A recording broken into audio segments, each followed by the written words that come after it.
Salamat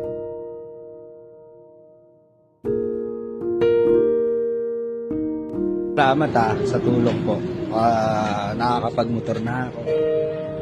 Nakakalakad na ako doon. Ano ko? Nakakapag-motor na po ako. Natutupi ko rin yung ankle ko.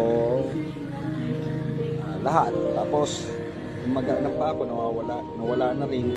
Salamat Dok kasi akala ko nung una hindi na ako makakalakad.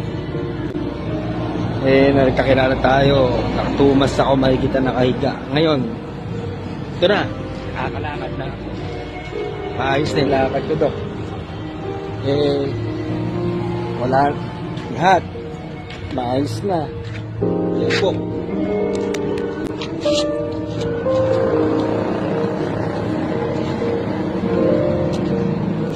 Wala na rin po yung mag-anong pa ako, ng pusang nawala.